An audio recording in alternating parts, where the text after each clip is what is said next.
Celui qui gagne et qui perd ici, c'est le Camerounais. Alors, ne nous n'aborrons pas, s'il vous plaît. Je m'en excuse si mes propos peuvent dérailler, mais pas dans le sens des injures, je vous en prie, parce qu'il y a plein de personnes qui nous suivent, il y a des personnes responsables, il y a des enfants déjà qui s'intéressent à Afrique Média, c'est pourquoi je dis un haut à Afrique Média, parce qu'elle a su s'imposer dans la vérité, dans le sens propre, pour appeler les Africains à se réveiller dans ce qu'on appelle le sens du développement propre. Alors je dirais, évitons s'il vous plaît, chers opposants, à tirer parce qu'il faut tirer. Ce n'est pas le pouvoir à tout prix. La réalité aujourd'hui, grâce à Afrique Média et à tous ceux qui font des recherches pour la libération de l'Afrique, ils se rendent compte que la politique n'est plus ce que les télés occidentales nous disaient. Il y a une réalité.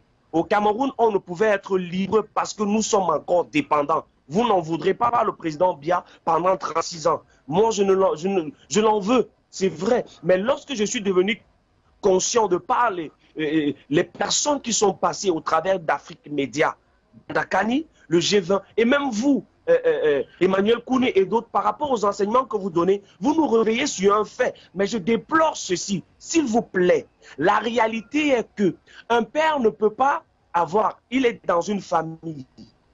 Alors, il a un problème avec son voisin. Je ne pense pas qu'il va tuer sa femme à l'intérieur. Il a un problème avec sa femme, autant pour moi, et un problème avec son voisin. Permettez l'exemple. Je ne vais pas être long, je vais couper bientôt. Alors, qu'est-ce qu'il fait? Il préfère d'abord gérer le problème avec son voisin qui est externe avant de gérer les problèmes avec son voisin qui est interne.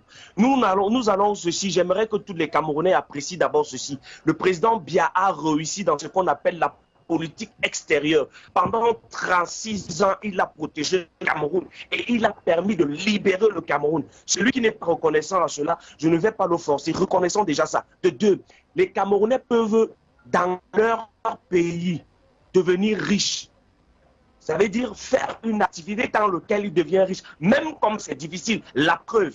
Les Camerounais peuvent bâtir des maisons à tort et à travers. Vous n'allez pas me dire que le président Biya n'a rien fait. La dernière chose, il ne peut pas gouverner le pays seul. La corruption, ce n'est pas le président Biya qui l'a installé. Et je ne pense pas qu'un jour, il a signé une note où il demandait aux Camerounais de voler. On ne peut pas gérer un pouvoir seul. J'en veux au RDPC. J'en veux aux membres du RDPC qui n'ont pas fait leur travail parce que le RDPC est constitué des Camerounais. J'en veux au SDF. Pendant que le SDF était là, il était le premier parti d'opposition. Quelle est la ligne de conduite qu'il a donnée à l'opposition au Cameroun? Ce n'est pas seulement critiquer, mais c'est de faire sur le terrain. Il est vrai qu'ils n'ont pas eu les mains libres, mais aussi, ils ont aussi péché à leur niveau. Parce que c'était 36 ans et 36 ans d'opposition. Qu'est-ce qu'ils ont fait? Et pour les nouveaux qui arrivent, s'il vous plaît, c'est pas parce qu'on nous a donné 2 ou 3 000 ans, on est fanatique, ou on est poussé ou excité, permettez-moi le thème, par le changement qu'on doit vendre le Cameroun à tout prix. S'il vous plaît, il y a des enjeux qui sont au-delà de l'opposition, de quoi que ce soit. Reconnaissons d'abord que le pays, le Cameroun, doit être libéré extérieurement.